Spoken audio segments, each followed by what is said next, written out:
Ladies and gentlemen, please welcome onto the stage your moderator, Godfrey Mutizwa, and the distinguished panelists for the seminar on financing resilience, growth, and shared prosperity.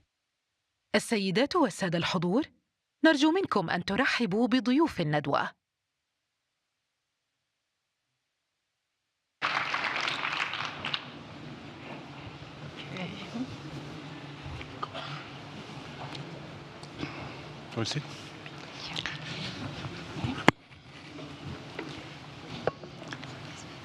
A very good afternoon to you all. Welcome to this session, Financing Resilience, Growth, and Shared Prosperity. When I was invited to moderate this debate and I looked at the brief, I was reminded of that old saying, it takes two to tango. And I thought the managing director of the IMF yesterday illustrated it very, very clearly. She spoke about the fact that we've got growth in the south and the capital is in the north.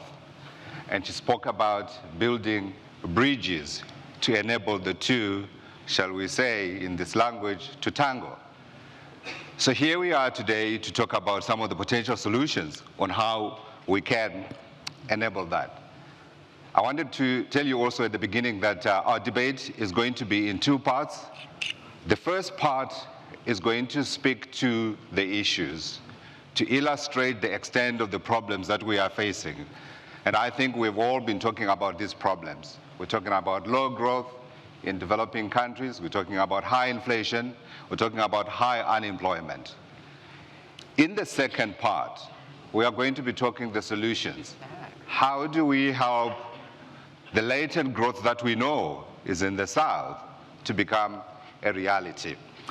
Let me introduce my panelists. Immediately next to me, we have Mr. Alvaro Lario. He's president of the International Fund for Agriculture Development. Thank you, sir. Thank you very much. A round of applause for him. Thank you. Next to him is Dr. Rania Al-Mashat. She's Minister of International Cooperation, Egypt. Next to her is Kenju Okamura, International Monetary Fund, Deputy Managing Director. Next to the DMD is Kevin Chikaurama, Chief Economist, African Development Bank. And last but not least, Mr. Mohamed Hetiti is Chief Operating Officer, OCP Africa.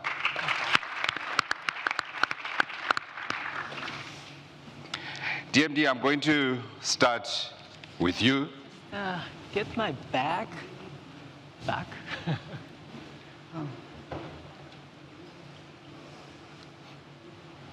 I just deposited to my staff, to my bag, and I need that bag to staff. Okay.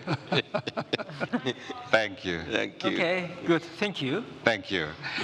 I'm starting with you still. I'm not going to change. Okay. And I really, as I said at the beginning, what we want to do is to outline the extent of the problem.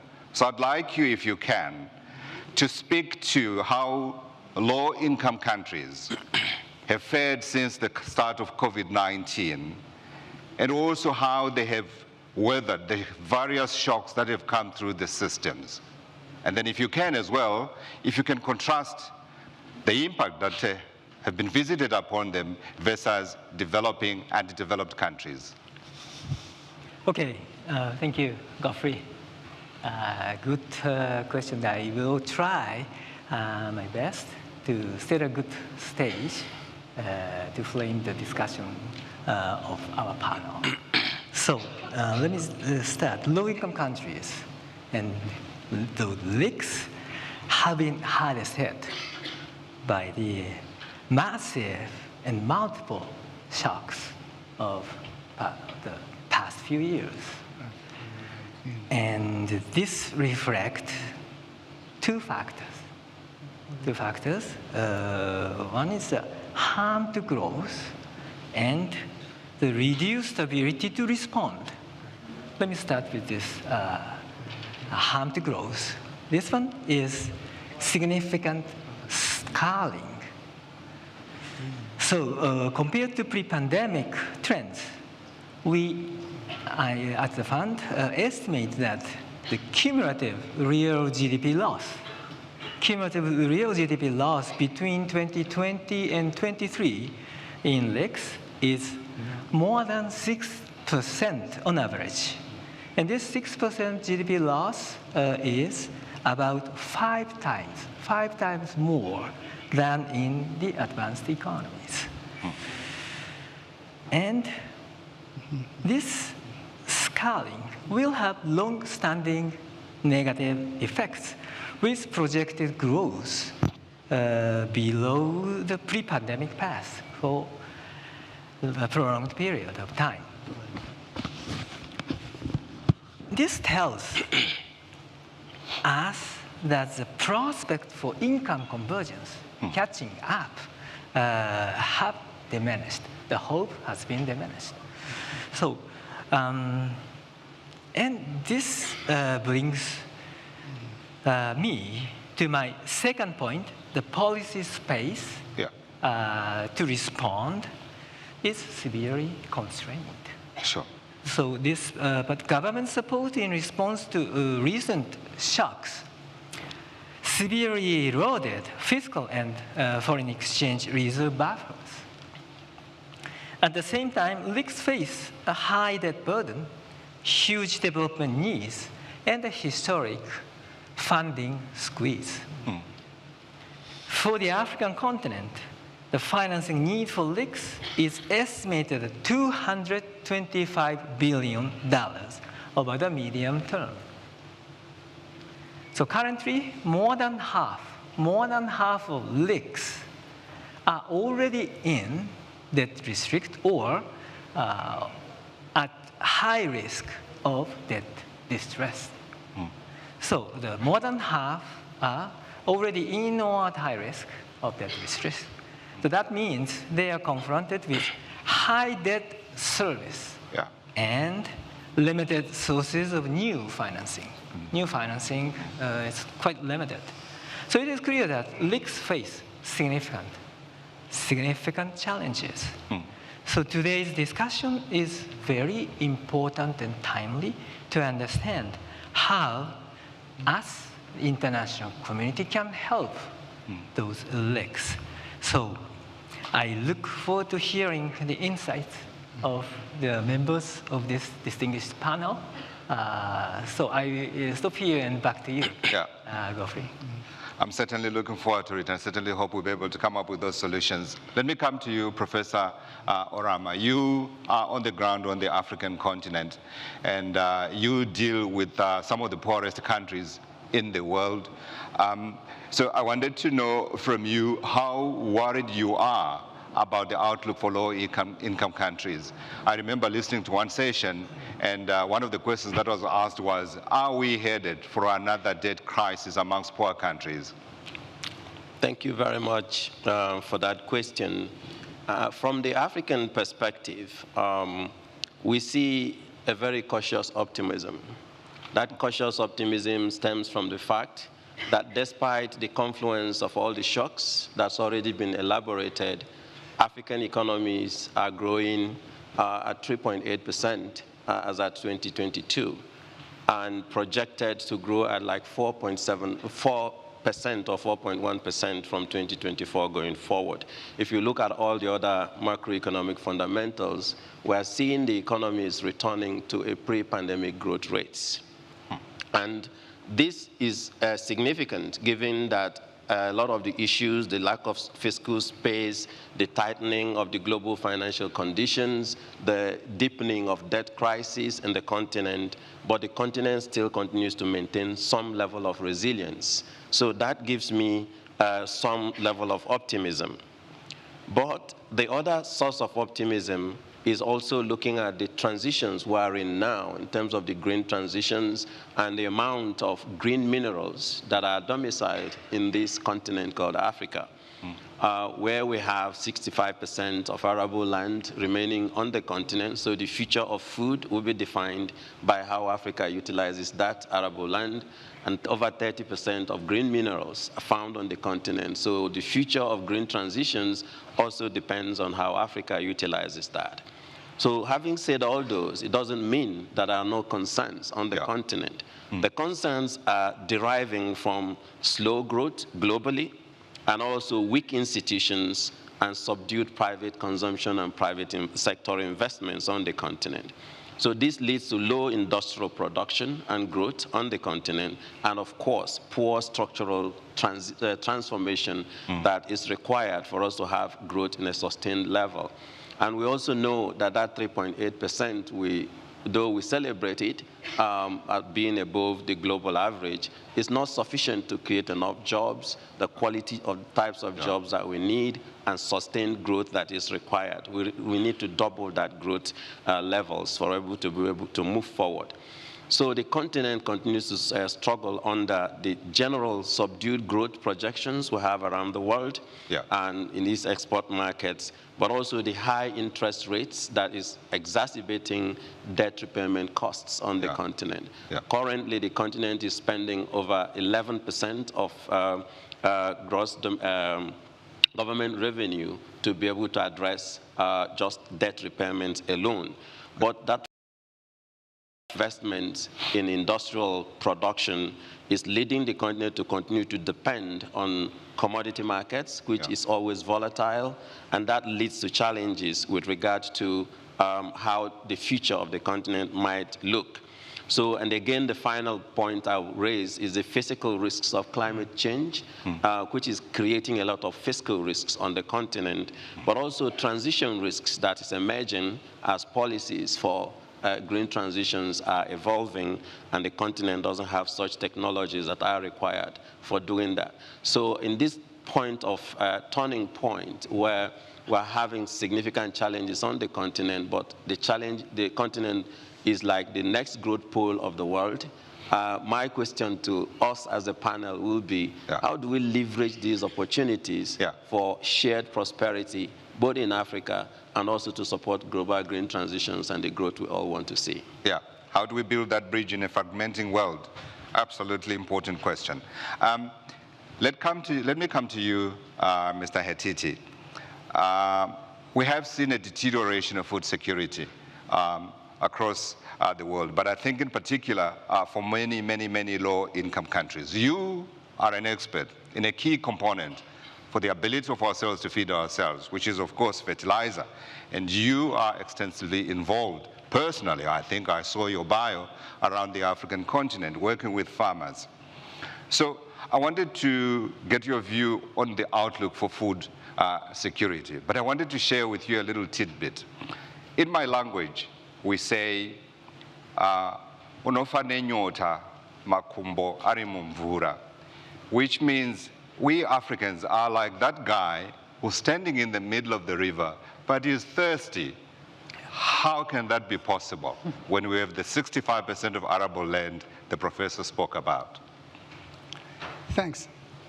So, for the recent shocks, such as COVID-19 pandemic and also the geopolitical situations, the food security and the food sovereignty become in the front of the global discussions.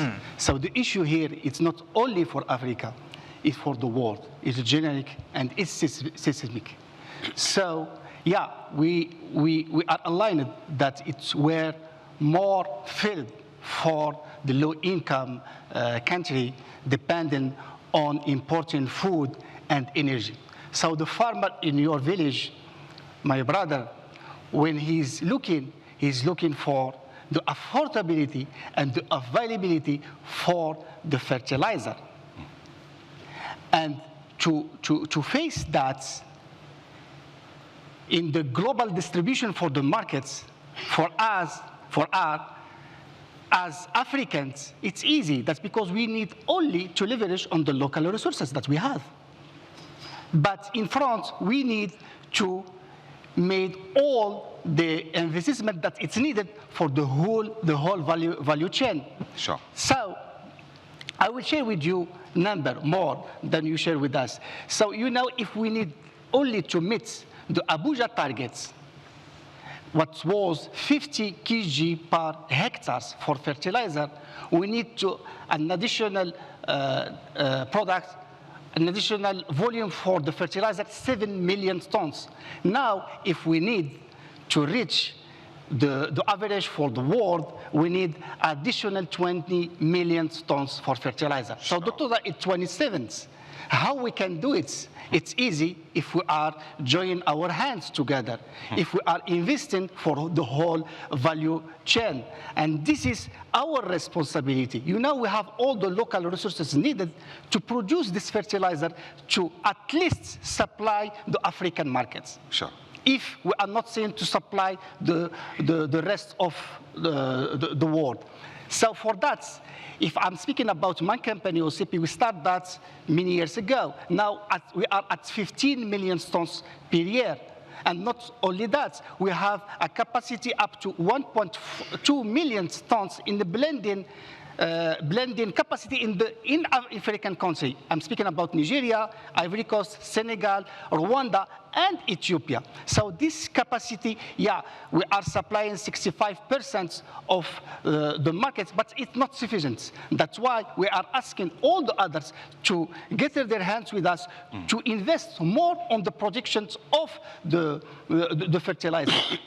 I will not forget the ambitious program that we have $14 billion to reach 20 million tons per annum in the production capacity, but also to not forget to produce ammonia from the renewable energy that will give us a sustainable investment that we can ensure and affordable and available. It's more important that because in the countryside, the farmer, they are asking for the affordable products, but they are more asking on the availability of the products. Sure. So if we are joining our hands together, we can get this the fertilizer at the right time, at the right price, and the right place, but at the right quality. And I want to emphasize something very important here. It's time that we accelerate this adoption for specialized fertilizer. That's because it will allow the farmer to reduce his costs and increase his income. Reduce his costs, that because we'll apply only the quality that we need for the crops, but also increase his income. That's because the yield will increase. But the more important thing, he will keep his asset, the unique asset that is the land, for himself and for the kids that they are coming after. Yeah, so we spoke about the growth. The growth is clearly there, right? No question. I must say, if I were a business person, I'd love to be in your position. No question about it, because you also have the Africa Continental Free Trade Area, which is making it even easier for you to be able to conduct your business. Thank you, sir, for that intervention. If I can come to you, Mr. Lario. Now, you are dedicated to eradicating hunger, and you work across the world. So I want to talk a little bit about, perhaps from your perspective, the policy priorities that you see countries facing, and also how to address the multiple shocks that we are seeing. There was one session yesterday that I was listening in, and one of the comments made by a participant was that we keep talking about shocks, but it's no longer about shocks, because these are becoming regular. This is the new normal. How do we fix that? Well, thank you very much. Indeed, I think the colleagues have mentioned we are living in a very different world than 3 years ago in terms of inflation, cost of debt, level of debt, fiscal space, and we're also seeing hunger very much once more rising after 3-4 decades of just coming down. For us, it's not about subsistence farming, it's about investing actually in productive assets, in investable assets, and focusing on those marginalized communities that are in the rural areas where poverty is. Because of the Ukraine war, we have seen an awareness in many countries that food sovereignty, which was not a key issue. If you think about it, in Europe, it's a key national security issue. In the US, it's a national security issue. In many other areas of the world, it has not been. And actually, there have been commitments in the continent in Africa of governments already in 2003 to invest 10% of their GDP in agriculture, and that has not happened. If we think about the response globally of the G7 to the crisis, and the food crisis has been a 5 billion response. ODA in agriculture and food systems every year is 10 billion. This is not enough. It's very clear there has been a massive underinvestment in the rural areas, massive underinvestment if you want to create the value chains for having people to actually have a decent income. So this is the start. We're seeing a fragmentation in SDG 2. There's lots of coordination mechanisms, but there's very little money, as I was saying. Operationally, we have made progress, and this is the national pathways. We have now put together what are in each country, what are the needs, and the analysis. We're very good at analyzing. Now we need also the financing. We have also in Africa, with African Development Bank, put together the investment compacts. Once more, these are great analysis. Now we need the financing to also follow through. So the data, the analysis is there. The IMF has put together the food shock window, which is another good initiative. We have the intention to also increase some of the MDB capitals. At IFAD, we have a replenishment this year, whereby we are trying to increase the income of 110 million small-scale farmers. So there's the initiatives. The funding is, though, not following. It hasn't been a priority, I would say, for the international community to have this funding. So how do we go from this policy to the action? What does this mean in practice for the countries? First, more local production, being able to diversify crops, being less reliant on external shocks, more local food sovereignty. And this needs to be adapted to the local conditions. The second one is integration of regional continental free trade. It's a national security for many blocks in the world, so you have to also integrate regional markets and include climate adaptation into your interventions. As you said, we're seeing more recurrent extreme weather events. We cannot wait. Small-scale farmers cannot wait for us to decide what do we do. The financing for the floods, for the droughts, for the cyclones, for the extreme heat needs to come now. So that's another important part. And one thing that many times we forget in all of these investments is that it's great to build the hard infrastructure, but this needs to trickle down to where the poverty is, which actually is in the last 10 mile.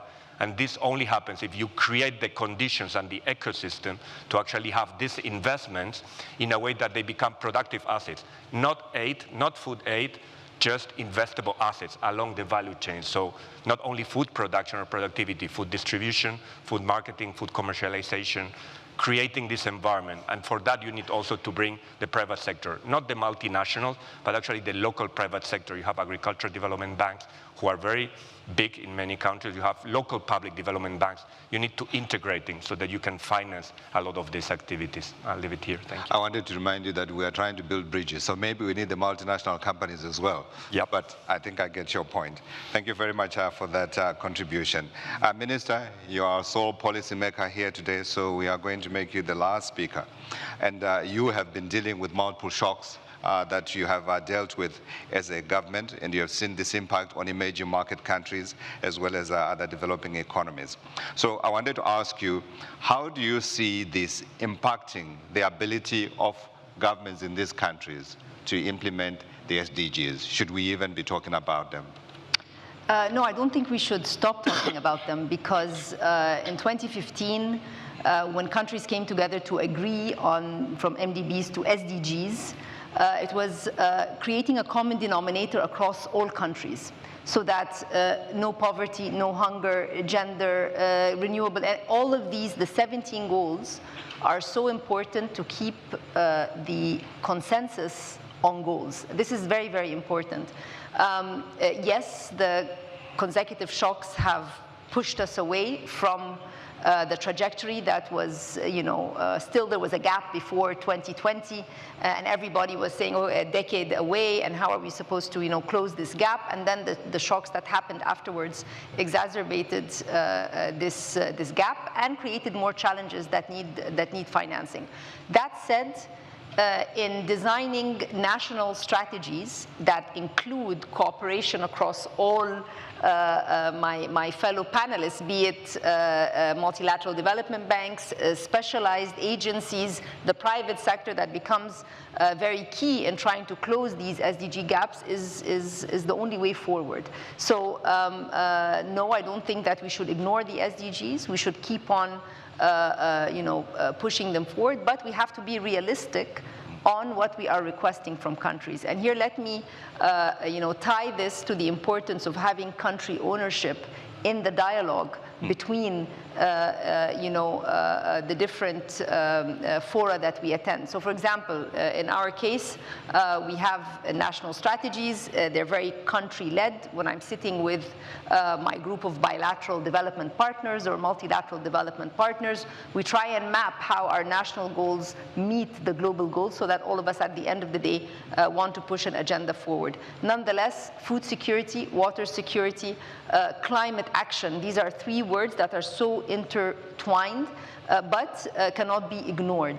Today, in order to have, whether it's a human capital project or an infrastructure project, you cannot escape the element of green. You cannot escape the element of digital. You cannot, escape the element of inclusion, be it youth or women. So all of these words, they are not slogans. They come down at the end into very specific projects and KPIs linked to projects. With IFAD, for instance, we have very important projects in rural areas, smallholder farmers, as was mentioned. You go from subsistence to production, and there's the sustainability of this. Another important aspect with the African Development Bank, which has so much experience within the continent, there is also a lot of South-South cooperation and triangular cooperation. The good projects that we've done in one country, how can we replicate them in other countries to, reduce the cost of preparation and to reduce, there are lots of benefits of trying to replicate successful example in other countries, particularly when we are, continuing to face shocks over and over. So, country ownership is important. Inclusive partnerships are important. Alvaro mentioned that the ODA, percent of ODA that goes into different aspects of SDG financing is actually coming down. It's a big number, but it's coming down over the years. And if we, want different countries to move forward, the different initiatives in MDBs, African Development Bank is venturing with SDRs to be able to move, create more financing for different goals. Very, very important to push that. IFAD is going through a replenishment exercise, needs a lot of financing to be able to, again, address not just the local challenges in countries, but again, the SDGs bring us back to the global goals. So what you're trying to do nationally definitely resonates with the global goal, and that's why the design is at a country level, but the impact is at a global level. And this is why we should not see them as mutually exclusive and it's either or. They come together, and that's the spirit of the annual meetings here in Marrakesh, where all of us are together to basically try and figure out how we can close these gaps. And thank you very much for hosting us here for the first time, as everybody is saying, for the first time in 50 years. The IMF annual meetings have come to Africa here in the Kingdom of Morocco. So, Professor, I'm going to start with you in terms of the solutions, because your job is to find solutions, isn't it? And in the context of building bridges, I wanted to ask for your priorities. If you were to give your wish list, let's put it that way, for international partners in terms of what you see as priorities, what would you list those as? Thank you very much. First, I would start by, encouraging African countries and countries in the low-income countries group to always consider the fact that to be able to attract finance, we need good governance, and we need the environment that allows financing to be able to come to our countries. We need the projects, we need the long-term plans, like what Minister Rainier has shared with us. But we also need to boost our own domestic capacity to mobilize revenue, because that helps us to be able to implement projects when they do come.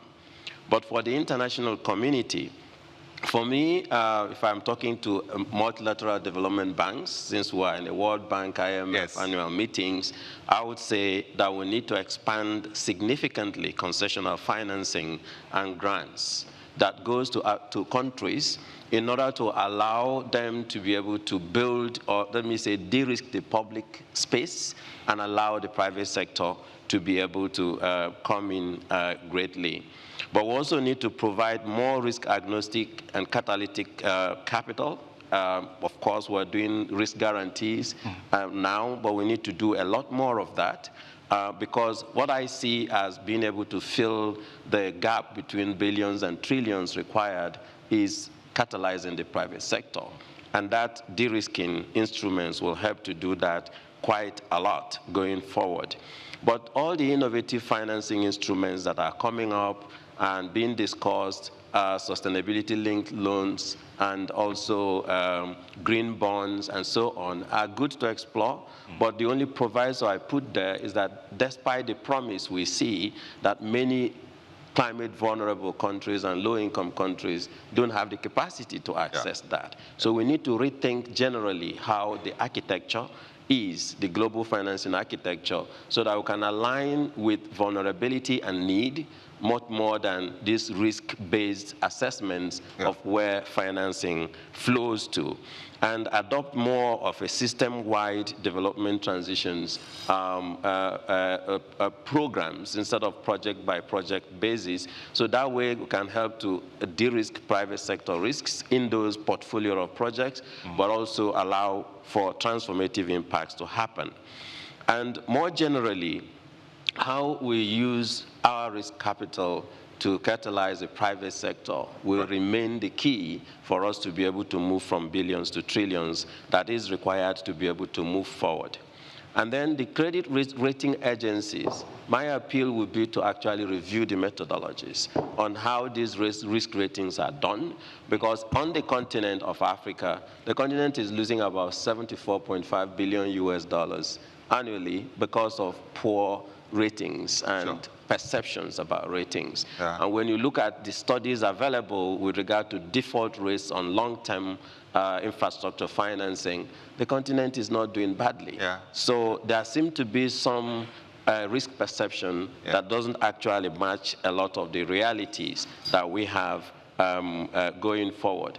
And the lowest hanging fruit for me of mobilizing capital at scale is the SDR rechanneling, which the Minister Renia has talked about, President Adesina has been talking about, and the Inter-American Development Bank have worked with us and also IMF on the models for doing this, because that will help the developing, the regional development banks like AFDB to be able to leverage that capital a lot more, almost by 4 times. So if 250 billion were rechanneled, that means we're almost getting to that 1 trillion in terms of money that's available for countries. Now, the African Development Bank has been leading quite a lot of innovations in this area, and because of the time on the panel, I may not be able to go into depth with it. I was actually going to ask you to give a few examples, just a couple of examples in terms of the work that you are doing, given we are here and there are people who are listening to you who want to hear what you are doing before they see how they can commit and help you. Okay, thank you very much for that time. One of the first things we talked about, the risks of inflation, interest rate, debt, and other things, borders around the public financial management capacity of countries. So the first thing we did when we saw the pandemic emerging was to establish a public financial management academy, which we are running with the World Bank, with the IMF, and colleagues from OECD and everywhere to help build the capacity of countries all through the cycle, from domestic revenue mobilization to expenditure planning and management, sustainable borrowing, and debt management, and other things. This remains critical because the capacities of the institutions we have in these countries shapes how they relate with the global environment. And we can't overstate the need for building those capacities going forward. But also I've talked about the SDL rechanneling, which we have been discussing. And for me, that's a key thing that needs to be done. But several other things like the hybrid capital, synthetic securitization. There are so many work that's going on in the innovative financing area that the African Development Bank has been working with other MDBs and other DFIs on. I realize I may need to give you more time, which I don't have, so thank you very much. But you'll see as well that I steered very clear of the issue around the rating agencies, because that is another day and another conversation. Mr. Lario, can I come to you again, leaning on your experience in working in rural areas with poor communities and in countries, in low-income countries. So my question to you is, at that country level, what kind of policies do we need to implement so we're able to get higher growth that is sustainable and also that is inclusive? Thank you very much. So I'll just focus very briefly on the challenge. The challenge is for all of us as an international community on how we're going to produce more food by 2050, around 50–70%, in a more environmental friendly way when you're having all of the extreme weather events, and also more nutritious food. So this is a challenge for the globe as such. So for us, the solutions or the answers to that start, as you have mentioned, and some of your colleagues, first with people. I mean, the return on social inclusion, on stability, on improving livelihoods, on just hope, when you are actually targeting and supporting the livelihoods and increasing the income of those that are left behind, I think that's very important. For us, that means small-scale farmers, which actually in the world, the ones under 2 hectares produce around 1/3 of the food. Under 5 hectares, 50%.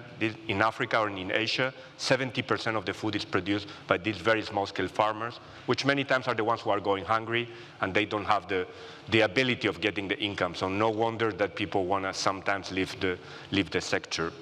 I think the second one, and the colleague from African Development Bank was mentioning, being creative on financial instruments. And I think perhaps we need to go from single billions to tens of billions, but the the swap debts that are happening, including on nature or others on energy, like in Egypt, I would say SDR rechanneling very clearly. I think we need to try to use, or I feel responsible where I'm sitting now, to try to not only do public sector loans, but catalyze the private sector. At IFAD concretely, we got a credit rating, the first United Nations agency to get a credit rating at AA+. We have started for the first time to integrate private sector into our core operations. We all need to evolve, that's very clear. And then it was also mentioned, but it's very important, the country ownership. It's fundamental, where in our case, it's farmers' organizations, local governments, they have weak institutional capacity in many of these fragile affected countries. It's the responsibility also of the international community to support in building this capacity at that institutional level. And the ownership. Without the ownership of the countries, I mean, it's not sustainable. We can intervene, but it will not be sustainable. And finally, I think for us, specifically on food, means on-farm jobs, which is very much to agriculture, but as I mentioned, also off-farm jobs. That's where the value addition, I would say the bigger income can come for many of these countries, and obviously people would rather stay where they are if they had this ability of having a decent livelihood and leading good lives, and that's what we need. This will create more stability, less conflict, less forced migration. So this localization of SDGs is fundamental. Absolutely. Thank you very much. Spoken with heart. Thank you, sir. Mr. Etiti, if I can come to you. I'm looking at my clock, and I'm going to ask you to compress your thoughts a little bit, but in part because the next question is a little uncomfortable for me as a journalist, because I am almost like asking you to speak to your book, the role of the private sector in all of this. So you cannot give me the opportunity and restrict me on the time. It will be difficult for me. It will be difficult for me to short, but I will try to summarize. You know, in crisis period, private sector has a major role to overcome the challenges. First, that's because he can act rapidly. Second, he has the capability to assess the challenge and overcome them with targeted actions. But also, he has this agility to adapt his operations to the situation. This is the strength for the private sector. And I will start with the first one, the urgent actions. Throughout an example that OCP did when the geopolitical situation changed in the beginning in 2022. So OCP decides immediately to make available 550,000 tons of fertilizer to the African farmer. 180 was as the donations, and the remaining quantity was a discounted price.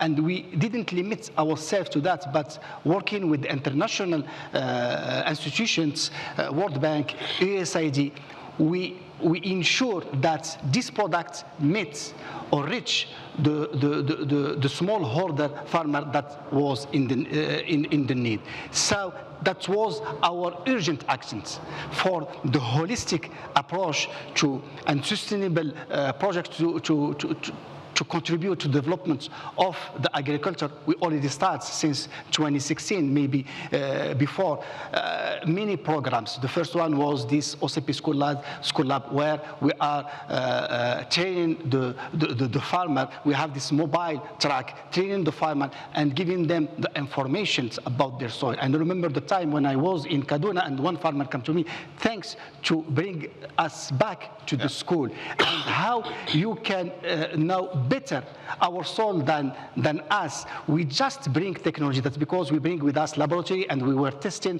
the soil. So we show them that we can, with technology, we can understand more the soil. And we have the other programs, AgriBooster, where we are trying to gather all the stakeholders around the farmers. Yeah.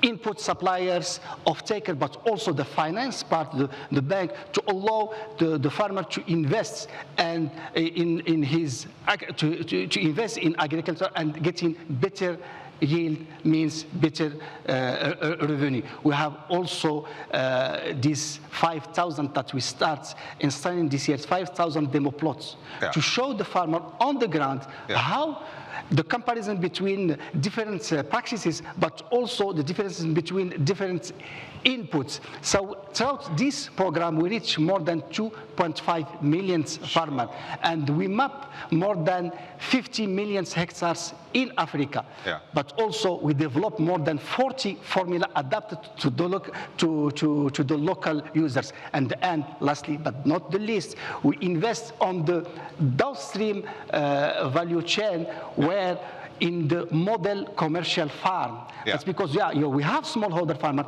but we need to increase the yield. That's why we invest in this model commercial farms, more than 5,000 in Ivory Coast and in Nigeria. Yeah.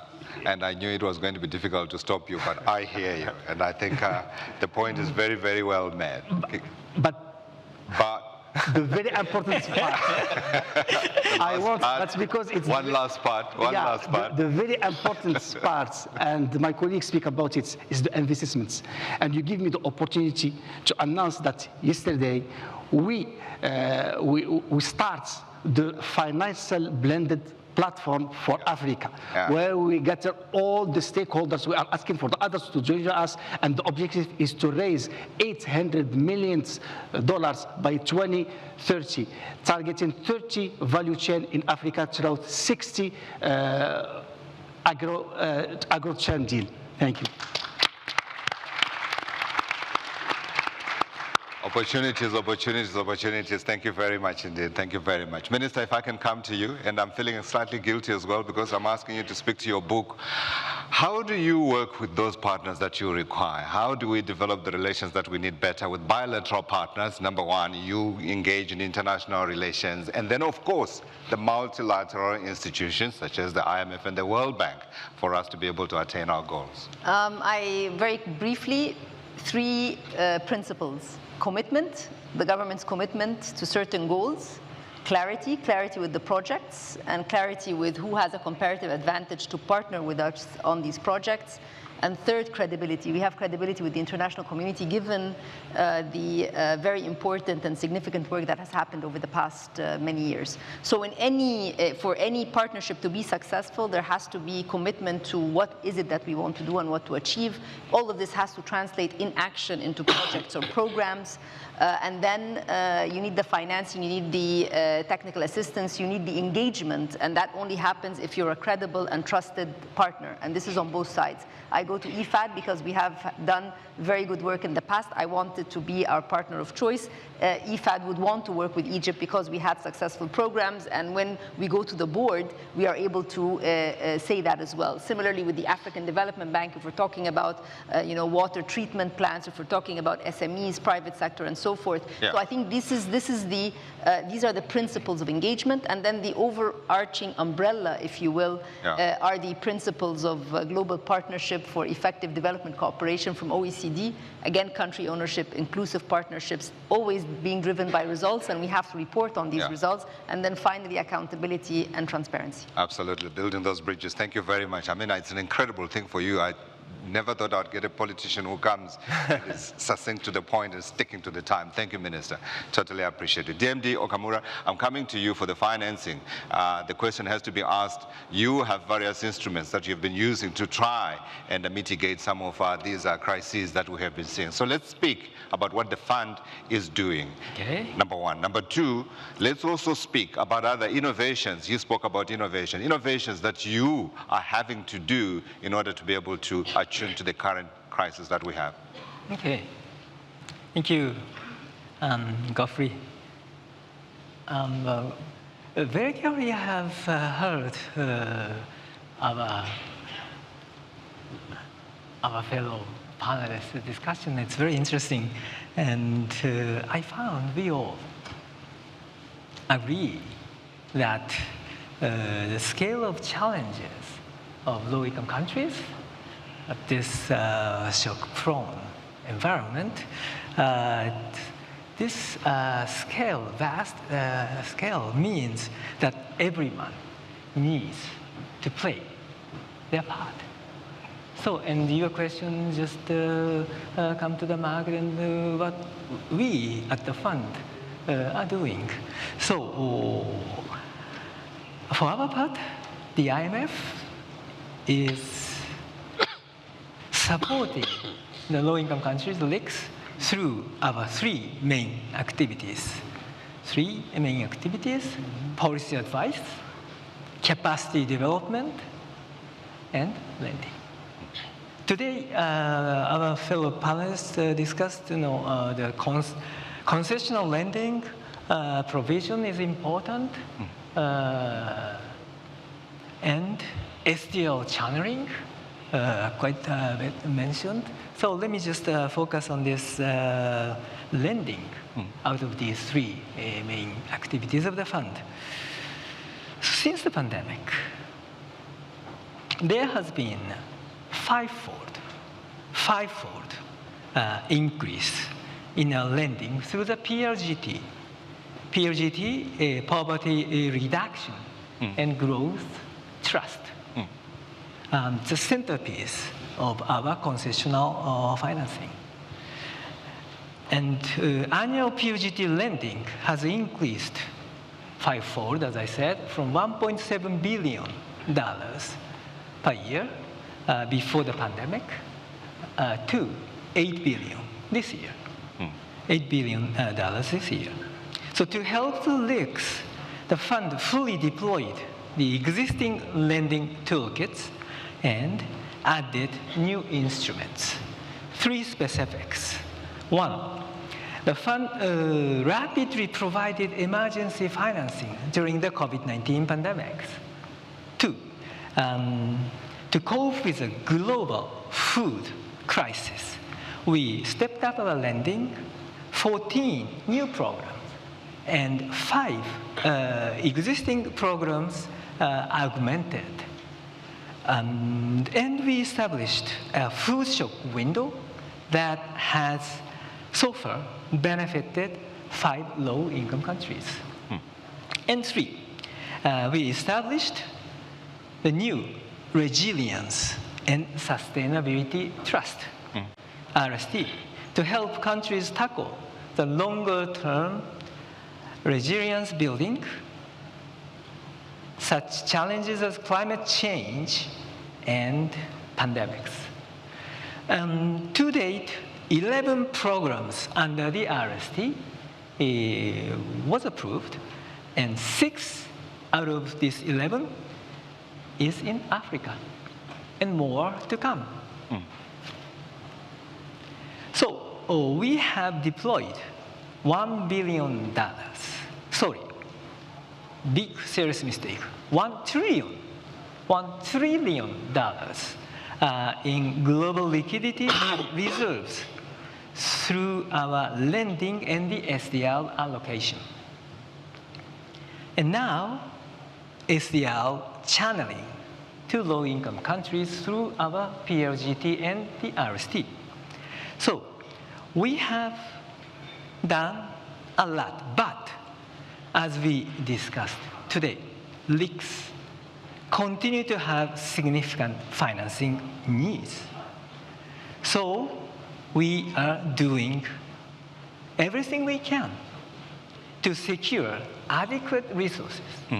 Adequate resources to support low-income countries. Then I have a good news to share with you. We have heard earlier today during the high-level event on PLGT that we have made significant progress toward our $3 billion target for PLGT subsidy resources, including major contributions from Japan and Qatar. And I would particularly like to thank the large and diverse group of contributors, like Botswana and Mauritius. Okay.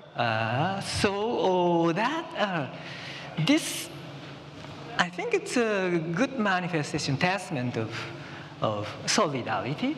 So that making these fundraising efforts a success. So, but there is more work to do, and the need of LICs remain vast. So I would say the need for international cooperation. The need for international cooperation has never been greater. So, in the spirit of solidarity, we must continue to work together to help the low-income countries to ensure our most vulnerable countries do not have to face their challenges alone. Absolutely. Yeah, I stop here. I think it's a great point to end the conversation. If you've got countries like Botswana, Mauritius, lifting up their hands and saying, let's help, I think it's a great point. Thank you, DMD Okamura. Thank you to all my panelists. Thank you to the audience for listening in. Please help me to thank them.